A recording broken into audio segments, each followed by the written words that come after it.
retrouve en ce lundi pour démarrer ce nouveau vlog.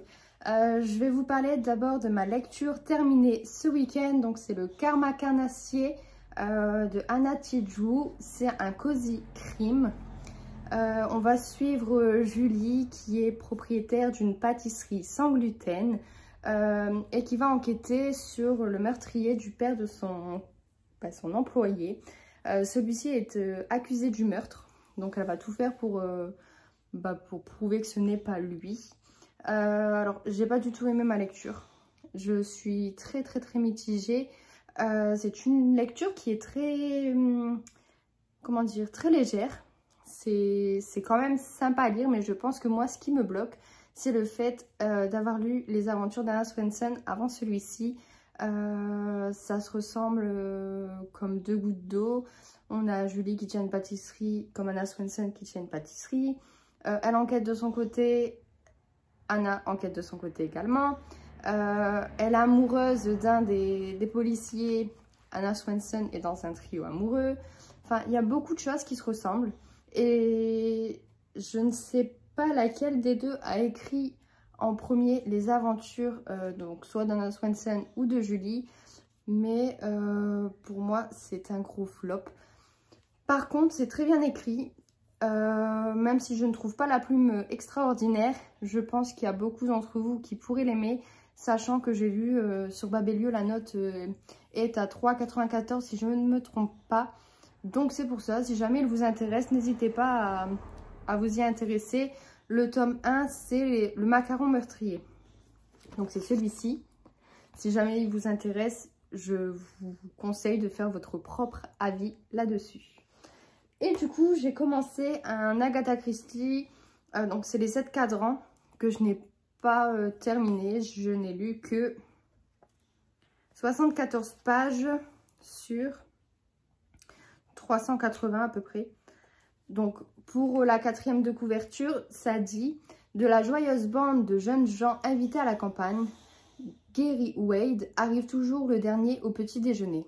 Les autres décident de le sortir du lit en fanfare avec 8 pendulettes achetées au bazar du village. Pourtant, le lendemain à midi, Gary n'est pas encore levé. Il est mort assassiné. Il ne reste que 7 réveils. » Donc, c'est très sympa. Surtout que je suis une grande fan d'Agatha Christie, donc c'est un plaisir de me replonger dans ses enquêtes. Là, par contre, je ne sais pas du tout s'il est question d'Hercule Poirot ou de Miss Marple, parce qu'on n'en a vu encore aucun. Donc j'ai vraiment hâte d'avancer un peu plus dans ma lecture ce soir. Je ne pense pas le terminer, mais avancer une bonne partie et je pourrai vous en parler un peu plus en détail demain. Sachant que ma lecture audio n'a pas vraiment bougé. J'ai lu un chapitre ce matin dans la voiture, donc je vous en parlerai quand j'aurai avancé un peu plus. À voir aussi si je me décide à le sortir en papier en parallèle de l'audio. Donc voilà, je vous retrouve donc très vite pour vous parler de mes 2 lectures en cours. Hello, on est mardi, je vous retrouve, j'ai reçu un petit colis. Je l'ai préouvert parce qu'il y a beaucoup de bulles, de papier bulle. Alors, je vous mettrai le nom de la personne qui m'a envoyé ça. C'est une collaboration non rémunérée. Elle m'a mis un petit mot. Ensuite, elle m'a mis 3 marque-pages. Donc il y a celui-ci, donc tout est fait en résine. Je vais les enlever. Je pense que ce sera peut-être mieux pour vous.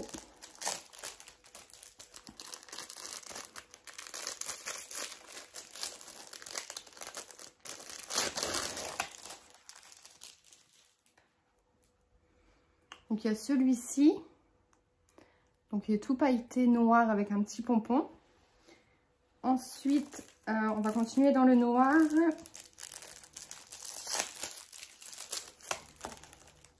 J'ai eu celui-ci avec le petit pompon. Et j'ai eu celui-ci. Donc c'est le transparent jaune avec un petit pompon avec des feuilles d'or. Je les trouve vraiment très sympas. En plus, ils sont de très bonne qualité. Je le sens au toucher, ils sont géniaux. Je sens que je vais me régaler avec ces 3 marque-pages. Et en cadeau, elle m'a mis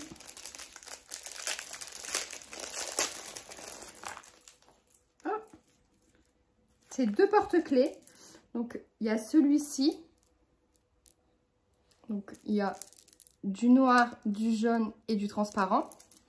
Et ensuite, c'est vraiment sympa, je trouve. Il est vraiment trop mignon, regardez-moi ça. Un petit ours transparent avec des feuilles d'or dessus. Donc, merci beaucoup, je suis très contente. La qualité est là, il n'y a pas de problème. Je vous mettrai son nom d'Instagram quelque part sur la vidéo. Et si jamais vous êtes intéressé, n'hésitez pas à la contacter. Du coup, pour mes lectures en cours, je suis toujours sur les 7 cadrans d'Agatha Christie. J'ai pas avancé beaucoup hier. Il me reste 150 pages, j'en ai lu 136. J'aime beaucoup, mais pour le moment, c'est pas le meilleur que j'ai lu d'Agatha Christie. L'histoire est très intéressante, ça, il n'y a pas de problème. J'arrive à me plonger dedans, mais je sais pas encore où on va. Je sais pas en quoi consistent les 7 cadrans. Enfin, du moins pour le moment, je ne comprends pas vraiment. Donc j'ai vraiment hâte de lire les 150 dernières pages que je dois absolument terminer ce soir. Car demain, je commence une lecture commune avec ma copine Laura du compte La Plume de l'Eau sur Instagram. Mais bon, je vous la présente plus maintenant. Depuis le début de mes vidéos, vous entendez parler d'elle. Donc, je vous donne mon avis demain pour celui-ci.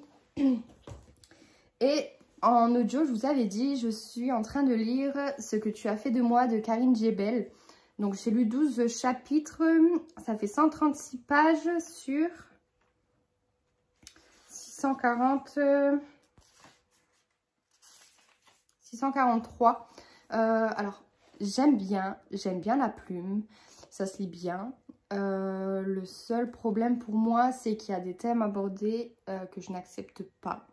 Parce que là, je suis enfin arrivée au moment où on sait pourquoi il y a le commandant Richard Menaville et la lieutenant Laetitia Graminski en plein interrogatoire. Donc, ils sont chacun de leur côté. Ils veulent savoir la version des faits. Et je sais enfin pourquoi. Il se trouve qu'il y a eu un viol passionnel, pardon. Et j'avoue que ce genre d'acte me répugne. J'ai vraiment du mal. Donc je vais voir avec la suite. Même si j'aime beaucoup, j'avoue que ça me freine un petit peu. Donc d'un côté je me dis heureusement que je l'ai pris en audio. Du coup je sais pas du tout si je vais le lire en version papier. Parce que si je le lis en version papier, je pense que je mettrai un certain temps à le lire. Donc là il me reste à peu près, pour arrondir, il me reste 6 heures d'écoute. Donc je pense le terminer avant la fin du mois. Donc je vous en reparlerai d'ici vendredi au plus tard. Donc voilà, sur ce, moi je vais vous laisser. Il est l'heure de repartir au travail. Donc je vous retrouve demain pour vous parler de mon Agatha Christie et pour vous présenter ma nouvelle lecture en cours.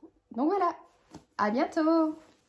Hello, on se retrouve aujourd'hui, on est mercredi. Alors hier j'ai terminé les 7 cadrans d'Agatha Christie. Je suis assez mitigée parce que c'est un mélange de polar et de livres d'espionnage. Sauf que je ne suis pas très fan de livres d'espionnage, c'est pour ça.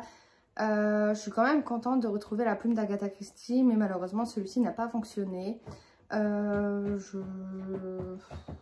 le début en fait était très prometteur. Mais j'avoue qu'au fil des pages, je me suis désintéressée de l'histoire. Donc, j'ai hâte d'en lire un autre pour me plonger dedans. En plus de ça, il n'y a pas d'apparition d'Hercule Poirot. Et il n'y a pas d'apparition de Miss Marple. Donc, je suis très déçue pour ça. Donc, j'ai hâte d'en lire un autre et d'avoir un avis un peu plus positif que celui-ci. Pour mes lectures... J'ai avancé, alors je ne sais pas à quelle page j'en suis, j'ai pas regardé, mais ce matin j'ai un peu avancé dans Ce que tu as fait de moi de Karine Jebel. Alors j'aime bien, mais comme je vous disais hier, le sujet de base m'horripile un peu. Parce qu'on parle de viol au sein d'une gendarmerie, enfin d'un commissariat quoi, une gendarmerie ou un commissariat, j'ai un peu du mal à savoir. Et ça c'est très compliqué pour moi. Parce que je n'accepte pas ce genre d'acte. Mais sinon, La Plume est très sympa. Les personnages, je suis pas vraiment attachée à eux. C'est un peu compliqué, surtout avec les actes qu'ils font. Mais ouais, je pense le terminer là bientôt. Parce que j'ai pas mal avancé sur mon audio. Donc je vous en reparlerai au plus vite dès que j'ai avancé dedans. Et aujourd'hui, je vais commencer un service presse qui n'est pas du tout rémunéré. rémunéré, pardon. Il m'a été envoyé par l'auteur, donc c'est celui-ci. Il n'est point de secret que la mort ne révèle. Donc c'est Rodolphe Fontaine qui me l'a envoyé. Pour la 4e de couverture, ça dit: l'auberge de la Houssaye est une institut perdue à quelques kilomètres de Rouen. Entre la vallée de la Seine et les côtes de la Manche, une bâtisse typiquement normande, un jardin exceptionnel, le temps semble s'y être arrêté. Jusqu'au jour où un homme est retrouvé poignardé dans sa chambre. Ruby Edge, la riche propriétaire des lieux, charge le commandant de police Marius Corda de mener une enquête officieuse afin d'identifier l'auteur de ce meurtre. Il ne fait nul doute que celui-ci se trouve parmi le personnel et les résidents de l'auberge. Mais entre une gérante dévouée, un homme à tout faire mutique, une femme de ménage discrète, un vieux militaire acariâtre, une psychologue et sa nièce timide, un docteur et sa femme malade, Marius sera contraint de se muer en Hercule Poirot et aura encore une fois besoin d'aide de son ami, l'apprenti écrivain Hippolyte de Lyon, pour mener à terme cette partie de Cluedo. Parce que chacun de ces personnages possède ses petits secrets. Donc il fait pas beaucoup de pages, il en fait 265. C'est écrit tout petit, mais j'espère le finir quand même avant la fin du mois, je pense.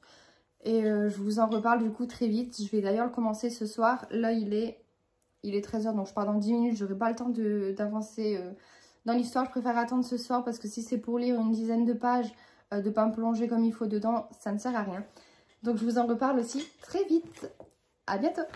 Hello, on est jeudi. Je suis contente de vous retrouver aujourd'hui. J'ai reçu un colis des éditions HarperCollins hier. Je vais vous montrer le tote bag qu'ils m'ont envoyé. Par contre, je vous reparlerai du livre à sa sortie qui est fin août. Donc ils m'ont envoyé ce tote bag que je trouve vraiment sympa. C'est écrit « La puissance des voix et des histoires se partagent ».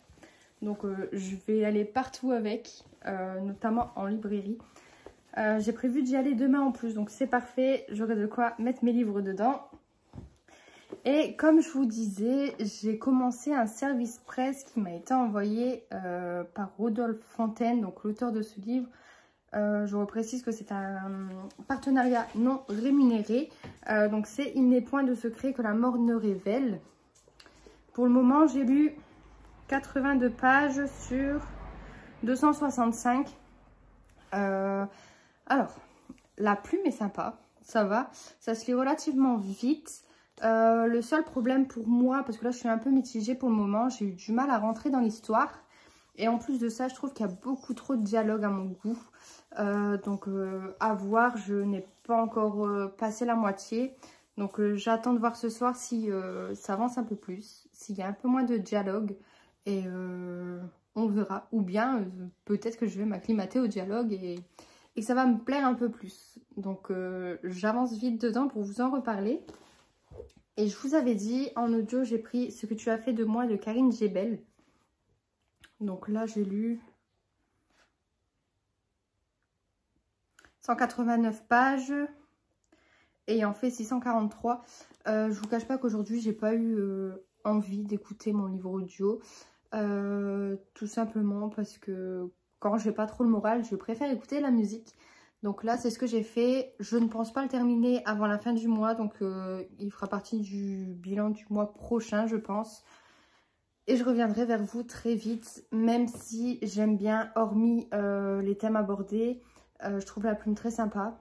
Et voilà, du coup je vous reparle très vite de mon SP et la lecture commune avec la plume de l'eau, donc Laura, a été décalée à samedi, au 1er juillet, oui c'est ça.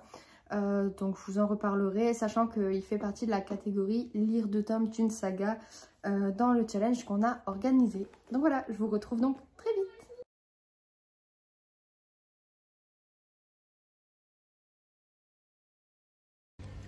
Hello, on est vendredi, c'est enfin le week-end et ce midi je suis allée au Furet, j'ai craqué. Du coup je vais commencer par tout vous montrer. J'ai pris alors le tome 3 des héritières de Lowenhof. Donc c'est La promesse de Solveig, c'est celui qui me manquait. Je pense qu'on va le lire en lecture commune. On dit bonjour à qui va. Je pense que je vais le lire en lecture commune à partir du mois d'août avec mes loutons de la page. Ensuite, j'ai pris La petite ritournelle de l'horreur de Cécile Cabanach. Donc c'est celui-ci. Ensuite, j'ai pris Et avec votre esprit d'Alexis Lepsker. Donc c'est son premier roman que je n'avais pas lu, du coup j'ai voulu me le prendre pour pouvoir les lire dans l'ordre entre guillemets, parce que j'ai déjà lu Le Mangeur d'âme et j'ai lu aussi Les Poupées. Donc il me manquait celui-ci et il me manquait celui qui est en grand format, mais je vais attendre qu'il sorte en poche celui-ci. Ensuite j'ai pris La Saignée de Cédric Cyr. Donc je voulais lire un autre livre de Cédric Cyr et celui-ci me tentait beaucoup, donc je suis partie sur celui-ci. Ensuite j'ai pris un Jérôme Loubry, donc c'est Les Sœurs de Montemort, donc c'est celui-ci. J'ai lu Les Refuges, j'ai lu, je sais plus, je l'ai lu il y a pas longtemps. J'ai lu De Soleil et de Sang, et comme j'avais bien aimé les deux, je me suis dit autant continuer avec cet auteur. Et ensuite, c'est que des livres gratuits parce qu'en fait, j'ai le droit à 2 livres poche offerts, mais le caissier m'a dit d'en prendre 3. Du coup, j'en ai trouvé 3 qui me plaisaient, donc je dis pourquoi pas. Alors déjà, c'est un Maxime Chatham, La théorie de Gaïa. Ensuite, j'ai pris Ceux qui voulaient voir la mer de Clarisse Sabar. Et pour terminer, alors celui-ci, je ne le connaissais pas. Mais j'avoue que rien que la couverture me donnait envie et la 4e aussi, donc je me suis dit pourquoi pas tenter. C'est Juste après la vague de Sandrine Colette, donc c'est celui-ci. Du coup ça fait un plus 8 dans ma palle, donc je vais tout ranger après et voilà. Et ce soir, alors on devait commencer la LC demain, mais comme j'ai terminé mon SP hier, moi je le commence ce soir. Donc c'est le manuscrit inachevé de Franck Tillier. Il fait 620 pages. Et là j'ai lu une 40aine de pages à peu près. Donc je vise les 200 pages ce soir. À voir. Pour le moment j'avoue que je suis très contente de retrouver la plume de Franck Tillier, mais je peux pas trop m'avancer parce que j'ai lu 40 pages. Donc voilà, ça je vous en reparlerai. J'essaie de vous faire une vidéo demain parce que demain je suis invitée. Je sais pas du tout à quelle heure je vais rentrer. Donc j'essaie de vous faire ça. Et j'ai pas pensé à prendre le SP sur moi. Du coup, pour vous en parler en vitesse, j'ai bien aimé, même si au début j'ai eu du mal à me plonger dans l'histoire. C'est bien écrit. Par contre, le seul truc qui m'a dérangé, c'est tous les dialogues. J'ai trouvé qu'il y en avait beaucoup trop à mon goût. Mais ça reste quand même une belle histoire, un peu à la Agatha Christie en plus, donc ça j'adore. C'était un huis clos, donc voilà. Je penserai à vous en parler peut-être plus en détail quand j'aurai le livre, à voir si j'oublie pas d'ici là. Sur ce, on se retrouve peut-être demain, et voilà, je vous souhaite à tous une bonne soirée et on se retrouve bientôt.